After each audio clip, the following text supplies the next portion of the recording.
कहो नहीं न बेले दुल्हन अपने दुल्हा के रहन सहन बतावे। दुल्हा का ड्राइवर मिल के बा बड़ा परेशान बा। आप आदरणीय परम सम्मानित आप रजनीकांत चौधरी जी प्रधानाचार्य आप गुरु जी के द्वारा 100 रुपए का महान आशीर्वाद दो समझावे बतावे।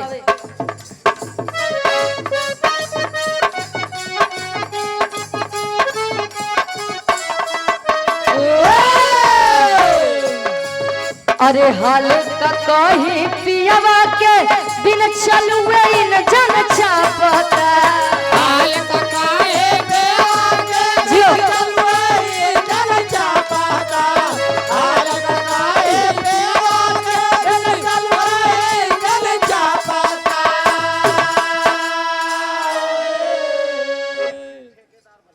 अनिकेत ऋषि अच्छा अनिकेत सिंह जी इलेक्ट्रिक ठेकेदार साहब बलिया से आप गार्जियन जी के द्वारा 200 रुपए का महान आशीर्वाद है। और आप पुनः गार्जियन जी आप धनंजय यादव जी पंजाब नेशनल बैंक के आप बैंक मैनेजर साहब 100 रुपए का महान आशीर्वाद।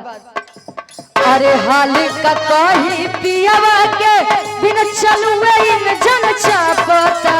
हाल का कहीं पियावा के बिन चलुए इन जन चापता। हाल का कहीं पियावा के बिन चलुए क्या बात है। अरे हाल का काहे पियावा के बिन चलुए इन जन चापता। नया नया ड्राइवर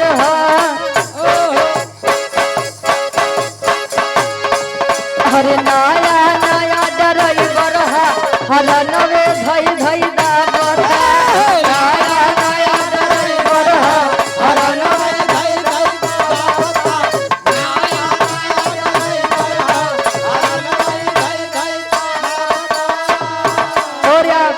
गार्जियन जी आप अजीत भैया जी 100 रुपए का महान आशीर्वाद फिर से।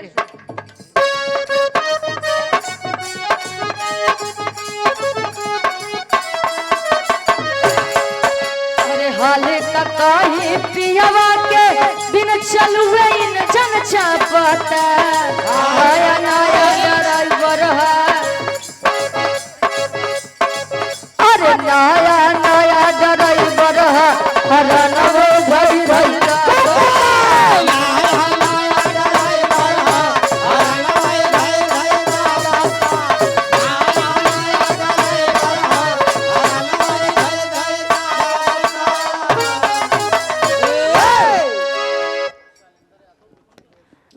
शैलेंद्र यादव भैया जी बिच्छू बोस से आप गार्जियन जी के द्वारा इस भाव को समझते हुए 100 रुपए का महान आशीर्वाद आप लोग बाहर से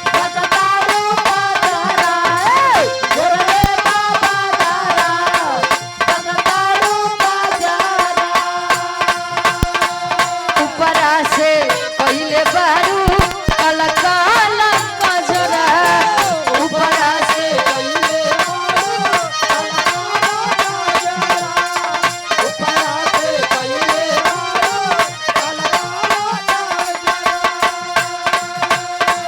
घेरले बाबा दोहरा सटतारू पजरा।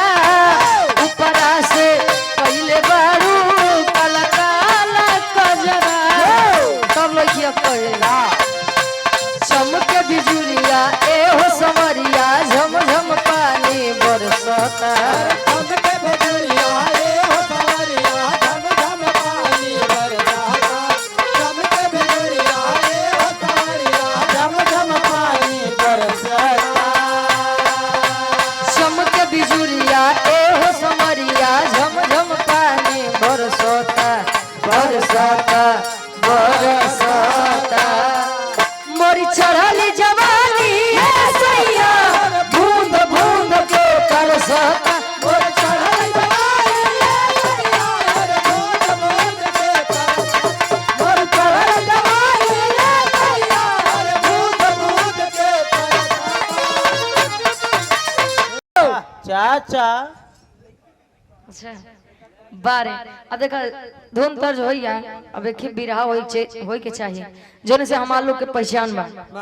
ए भैया बड़ा अब भैया और वो का गावत रहे महाराज।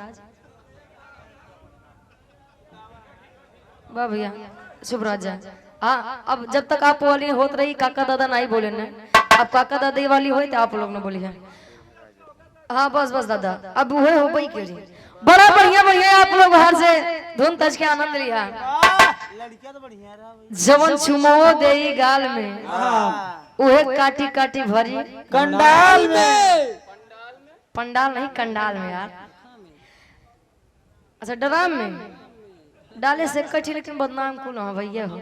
हाँ लेकिन तब हम मेहरारू मोह के छोड़े वाला नहीं बा।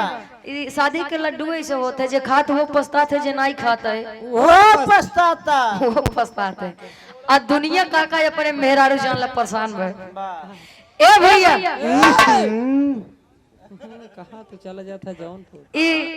चाचा बताएं की रुचि हम चाहे थे कि हमारे कार्यक्रम जैसी हो तो कलाकार एकदम हंसत खेलत रहे।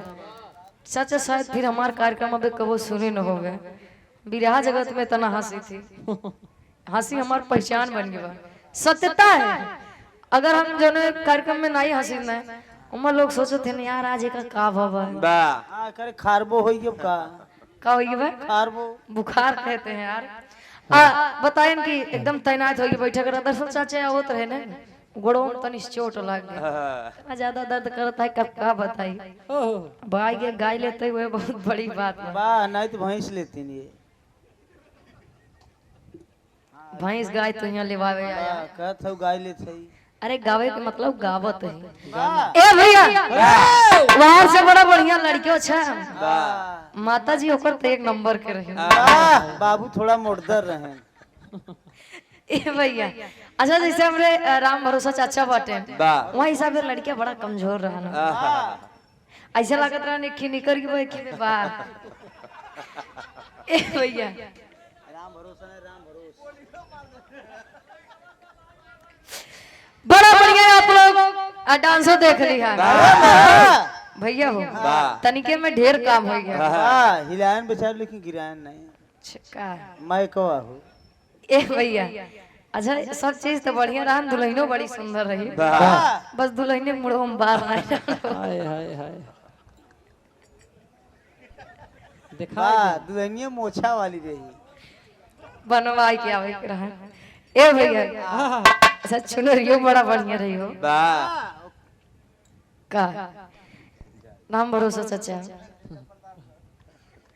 नहीं प्रतापगढ़ न लेके जा महाराज, प्रतापगढ़ जाओ तो बस बात बताओ।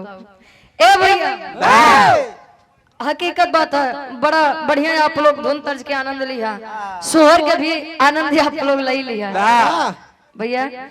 बिरहा चालू करें चाचा बीच में